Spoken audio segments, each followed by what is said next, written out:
I don't even want to do this series anymore. The first one sucked.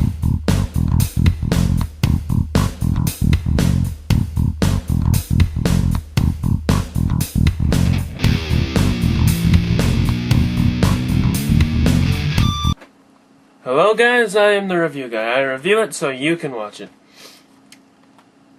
Alright, last week I reviewed BoogeyMan, which as we all know, just sucked. I have a mutual hatred for it. It hates me, because it obviously went M. Night Shyamalan on purpose, so I hate it. Alright, I'm reviewing BoogeyMan 2.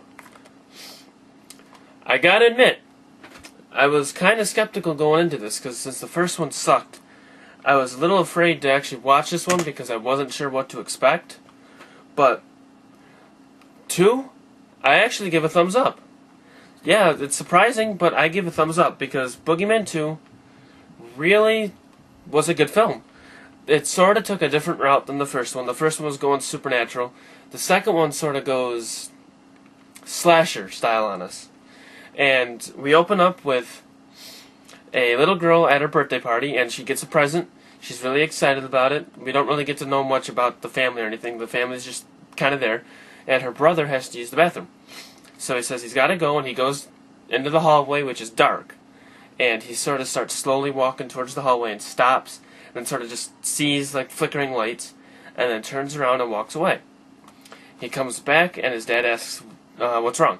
He just sort of plays it off, so says, I don't have to go.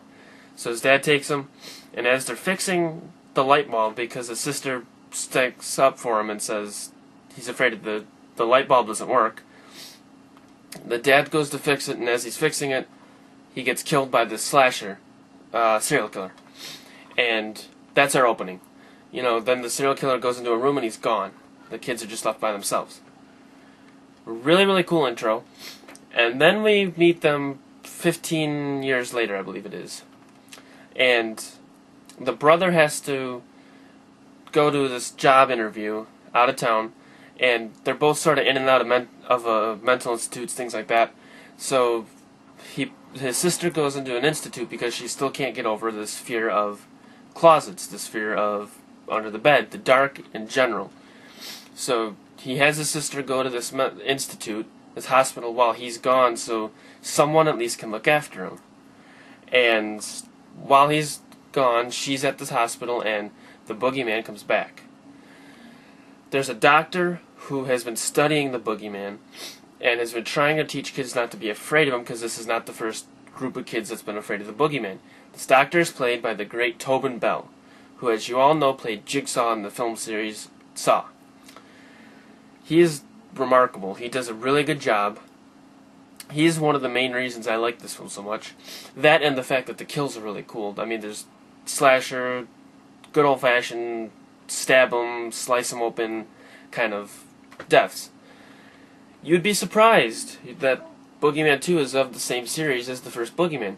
I think they learned from their mistakes, and they tried to get away from the first Boogeyman as much as they could, and they succeeded.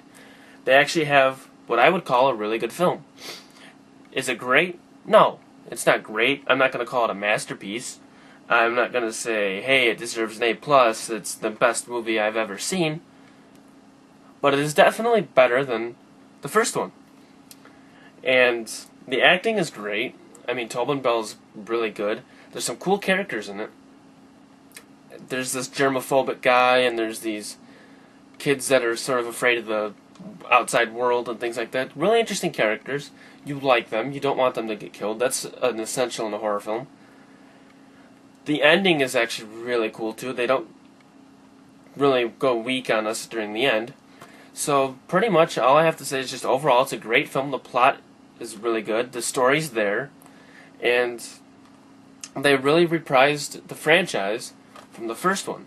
The directing is by, I apologize for not knowing this, but Jeff Betancourt. I always got to give a shout out to the director of the film. I got to mention him. I apologize for not knowing that earlier, but wasn't too thrilled with the series anyway, so I don't really study up on it. Anyway, guys, BoogeyMan 2 is definitely a good film to check out. I would highly recommend it. Skip BoogeyMan 1. I had stated earlier in my last review you kind of need to see it. You don't. I watched it again, and you really don't. Because there's nothing to do with this one in this one, except the Boogeyman, who was even different looking in this one, because they tried to go completely different. And I was watching some behind-the-scenes footage, and the Boogeyman actually is kind of modeled after Nosferatu a little bit, which is kind of cool. For both this one and this one, they sort of stuck to the same kind of pattern for the next one, too.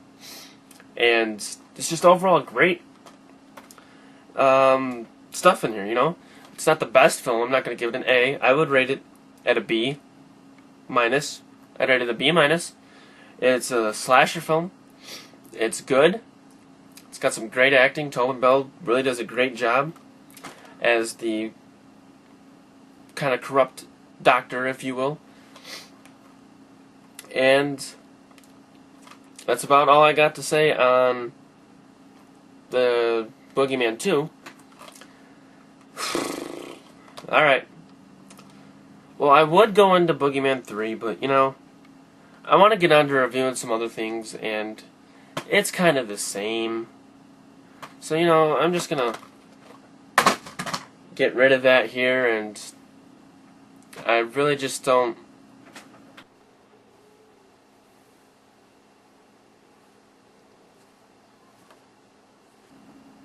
You have got to be kidding me. No.